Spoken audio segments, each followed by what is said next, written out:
On a freezing February morning in 2013, a blinding flash turned the Russian city of Chelyabinsk white. A few seconds later, boom! A shockwave ripped through 6 cities, shattering thousands of windows and injuring over 1,500 people, mostly from flying glass. Here's the crazy part. That wasn't even the asteroid astronomers were watching that day. A different one, called 2012 DA14, was supposed to safely pass by Earth just hours later.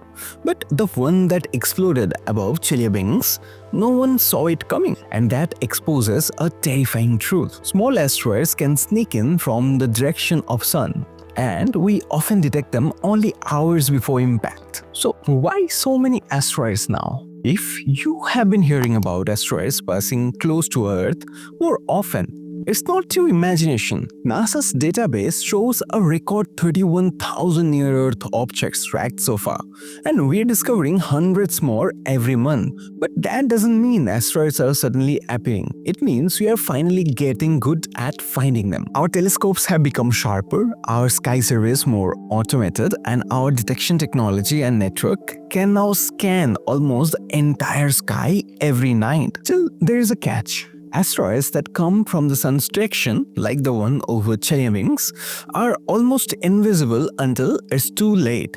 The Sun's glare blinds our telescopes, and the small, dark rocks only reveal themselves when they're practically on top of us. So, what if one actually hit a major city? Let's run a quick simulation. Imagine a 1-mile wide asteroid slamming into New York City at 60,000 miles per hour. The result? A crater 11 miles wide and nearly half a kilometer deep. Around 2 million people would be vaporized instantly. A 19-mile wide fireball would torch nearly 10 million more. A shockwave louder than 240 decibels would flatten buildings within 130 miles. Winds faster than 10,000 miles per hour would rip through the city, leveling everything.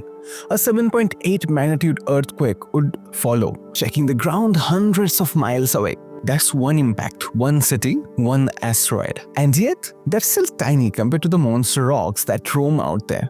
Take 3I Atlas for instance, an insular comet discovered in 2020, estimated between 5 miles wide.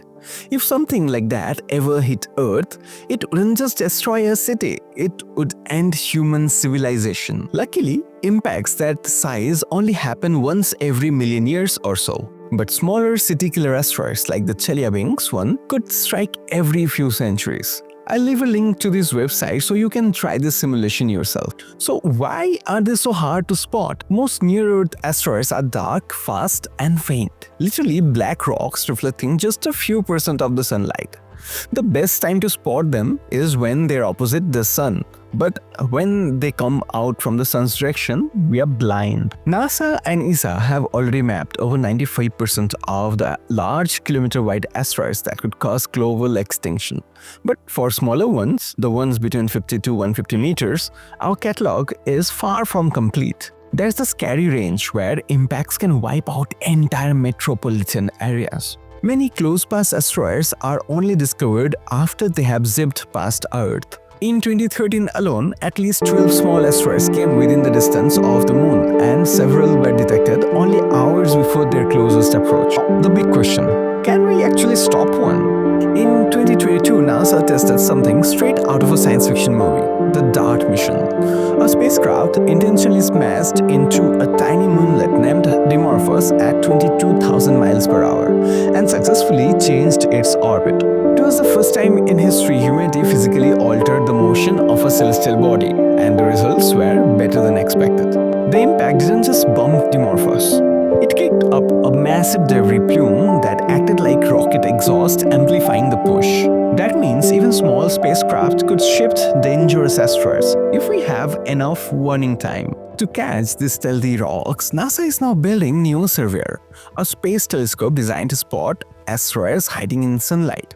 Unlike ground telescopes that can't see through the sun's glare, NEO Surveyor will use infrared eyes to detect their heat signatures in space. It's set to launch around 2027, and it could find tens of thousands of potentially hazardous asteroids that have so far escaped detection. Meanwhile, new sky survey telescopes like Vera-C Rubin Observatory in Chile are preparing to map the night sky every few nights, flagging anything that moves. Together, they will give us more warning time, from hours to years. The Chelyabinsk explosion was a wake-up call, a reminder that even small space rocks can catch us off guard. But it also triggered one of humanity's most inspiring collaborations, a true planetary defense system. Today, every passing asteroid teaches us something new. We're learning how to detect them faster, how to track their paths more precisely, and yes, how to push them out of the way if we ever need to. So while it might feel like asteroids are suddenly everywhere, they're always been out there. The difference is, this time, we're watching back.